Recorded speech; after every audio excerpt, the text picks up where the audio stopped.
to respect certain areas that are out of bounds for either legal or other reasons. They have been through hell, and they have 4 children to consider. So if you could just bear that in mind when you ask your questions. Legally, they can't speak about the interim court order relating to the access to Zephany, and this is in terms of the court order. It's strictly confidential. They cannot comment on any of the details about the accused who has yet to plead. They're not really in a position to comment on the legal process insofar as the criminal charges, and Zephany's current identity is also protected in terms of a court order. Then those are the legal aspects. Just with regard to other issues, the bond between Zephany and my clients is obviously being built, and it needs to be given space out of the public scrutiny to grow. So we'll just ask you not to ask them for feedback on Zephany's feelings or the nature of their relationship. Obviously, if you want to ask for details on the first meeting, that's no problem. Please just see my clients as not just 2 individuals, but as parents of a family. I'm going to hand over to Mornay now. Thank you. Good morning. I'd just like to thank each and every one that supported us over the years, the Nurse family. I also want to give a special thanks to Raymond Ackerman for the support that he's given us also over the years. The local media that's been following the story from day one since 1997. I'd like to thank all of you for being there. It wouldn't have been possible if it wasn't for you guys. I just want to take you on the day when I actually met Zephany. It was such a beautiful moment. My wife Celeste, I can take that day any time to come back. It was a beautiful day. You have to excuse, I'm quite nervous. I'm not used to this. So once again, I'd like to say thank you for each and every one for all the support. That's it. Thank you. We are going to open the floor now for questions. I think we will take maybe 2 questions to start with and let them reply. If you can please identify yourself and the organization that you're working for, and then they're going to reply to your questions. The first questions.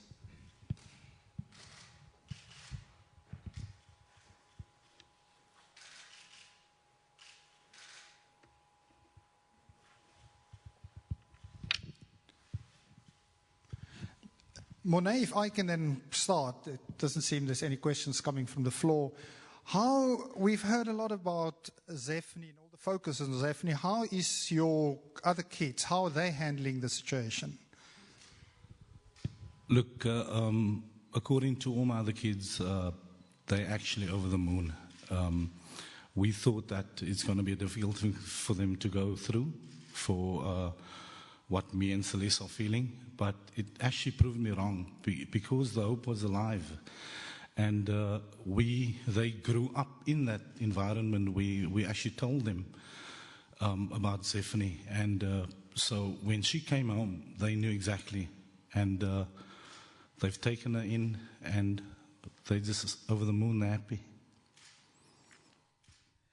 What was your first meeting or the reaction from Zephany? And you have subsequently also met with her, I believe. What was her reaction? I assume shock initially? Yeah, look, Zephany's reaction was she didn't know what was going on at the time when the investigation started. She was blown away, basically. At the same time, she was happy that she was found. She also thanked the people out there for praying and just for homecoming.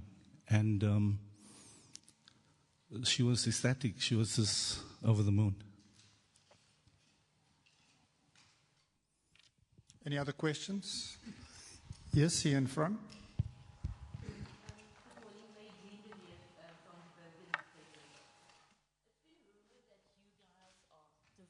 Separated. I just need to find out, with there being agreement for obviously for Zephany to come and visit you guys, are you going to reconcile? Who's she going to stay with if she decides? At this stage, we're going through a difficult time.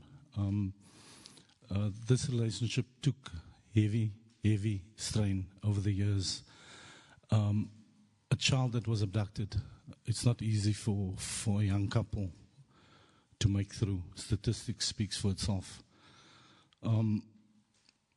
At this moment, like I explained, we're very raw. The emotions is still running very high. So I would like to ask if, I'm not going to answer that at this stage, if you can respect that.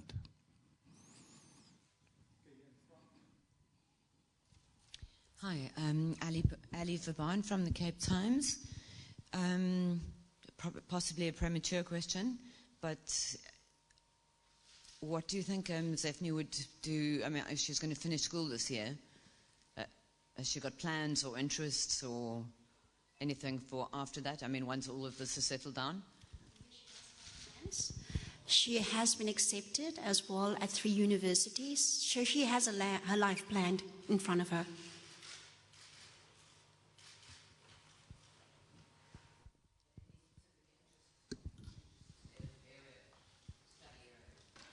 She mentioned something regarding a chartered accountant, so he's got her head on. Nashira from the Times. Is Cassidy back at school? We understand that you were forced to take her out because of the media. Yeah, Cassidy was taken out of school for about a week by Protection Service. And she went back to school again.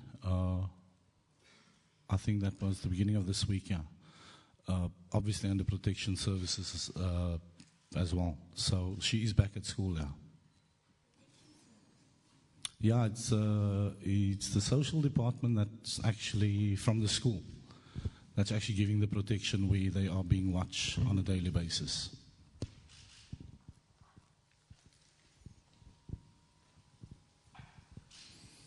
there any other questions? Majid? Just one more question from my side. Obviously, you have not been talking to the accused, but have you been speaking to Zephany's other father, and how is he coping with? To be honest with you, I have not met the other parties yet. I couldn't get myself to go to them yet. Like I've explained, there's forgiveness, but you will have to understand me and Celeste also. It's not just going there and acting like nothing happened, you know. We are human, as you all know. So, no, we haven't spoken to him yet. I don't know what his reactions is. I don't know what his emotions, his feelings is like. I've got no idea. So, I wouldn't know that. Okay, there's an opportunity for last 2 or 3 questions. Mariska? Hi, Mariska from the SABC. There's a lot of euphoria now, she's been found. But if you could maybe just give us an idea what the last 17 years was for you. Did you have hope always? Because in so many instances when a child goes missing, the worst case scenario is true. So what was it like for you coping? Was it frustrating? Were you angry? If you could maybe just take us in brief through the last 17 years, what went through your minds and what it felt like to have a missing child? Well, for me as a parent, especially as a mom, as most of you are moms here, it's a very difficult scenario to go through in your life. You never give up hope. you always wonder, is my child still alive? Is she being taken care of? If she falls, if there's someone that can pick her up, is she cared for? Does she have food? Does she have a place to stay in? So it's quite a difficult situation. Every day, it's part of your life every day. You never give up hope. And especially in cases where missing kids are, when they go missing, sometimes they never get found. So for me, this is all a miracle from God. That's how God works in mysterious way. So like I've said, like if you forgive, God works in different ways. He blesses you with children, and children are a gift from God.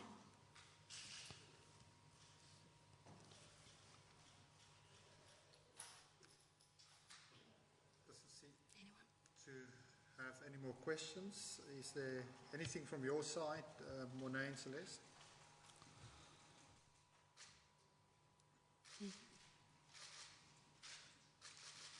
I still can't believe it though. Yeah. It's still so overwhelming. It's like, shoo.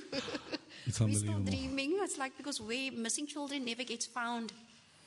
They never get found. And after 17 years, yeah, she's back. 17 and a half years, she's back. It's like... I think for the last, 1997 up until 2010, that was the most difficult years. That was the killer. Until 2010. Up until 2010, that was the most difficult years for us that we've been through. We had a lot of, there was a lot of foul things that happened that we read about. And everything, all the negatives, actually, it killed us, all the time. There was human trafficking that we heard of. There was kids being cut up, slaughtered, this pathetic, foul things. And those things actually ripped us apart. People won't know what we've been through. But we are living proof to explain to you guys. I wouldn't wish that on any one of my enemies even. So I just thank God for, we never gave up hope for one day. Not for one day. I mean, Zephany always lived down deep inside our souls. And and today we're here and we're reunited with her. It's amazing. It's unbelievable. I promise you one last. How did you keep the hope alive? The hope that was kept alive, it's actually a feeling, lady, that comes from inside. It's you can't explain it. It's unexplainable. It's like a burning sensation that you have inside of you, the hope. I think as a parent, you'll get that feeling. Like women, they call it intuition. You'll get that feeling to Definitely. say something happened. But we never got that feeling to say that she's not there anymore. The feeling was always, she's alive. That's what kept the hope. Yeah, we never thought for one minute that she's dead, because we couldn't. Because inside my soul, inside ourselves, that's why I said no one will know what we've been through, but we felt it and we knew she was alive all the while. Okay, question here. Sorry, during the Madeleine McCann case, did that bring up sort of terrible ideas for you? And do you think that this sort of story going worldwide might sort of give hope to people like the McCanns? Most definitely. Giving hope. Never. All they have to do is just believe and pray and have hope. That's all you can do, is pray and believe. Yeah, I was actually, I was looking into the McCann story, and I'm trying to get hold of the mother. And what we actually wanted to tell them is, don't ever give up hope. I mean, you will know down in your soul, you will know. So that's another case for just keep your hope alive. That's it.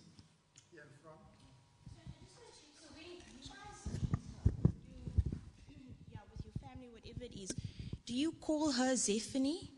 Does she, I mean, how does she feel about, she has another name. Has she accepted that name? Has she embraced that name? Yeah, look, for a teenage adult, or adult teenage, however you want to call it, for a girl to grow up for 18 years with obviously the birth name, you coming along and you changing it, you know, it's part of the process. It's, like I said, it's acceptance. We have to work our way. We have to feel. It's not just, I'm going to change your name. I'm going to do this. I'm going to do that. It doesn't work like that, unfortunately not. It's her well-being. It's what she wants.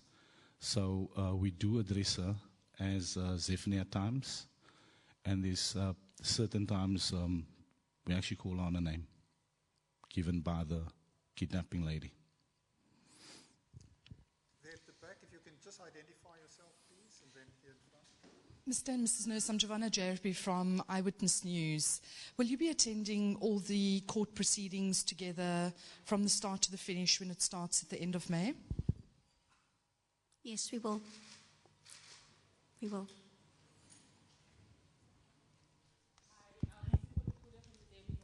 I want to know what Zephany refers to you guys as. Is it mom and dad? Is it Celeste? To hear that the first time, sure. We said, Mom, said, oh my God. Yeah, so it's, yeah. She calls us Mommy and Daddy. Yeah, funny enough, we in contact via BBM, and she addresses Celeste as Mommy, and she addresses me as Daddy. And she can't believe she got such a young mommy. So the acceptance is there. We are lovable people. I think everyone knows the Nurse family. And we are, yeah. She has accepted, definitely.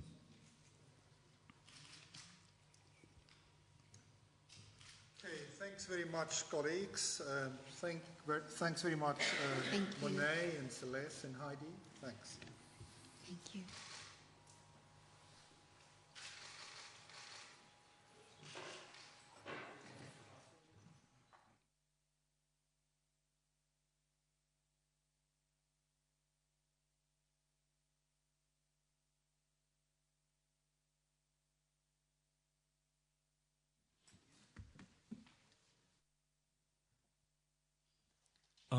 I would like to ask the media just to give me and my family a bit of space in this time. We're going through a very tough time. If you will just be with us for the next couple of months, I think. Our family is going through a rough patch. It's a bumpy ride that we're going. So I'd just like to request for you guys, if you can just give us some space, it will be muchly appreciated. Thanks.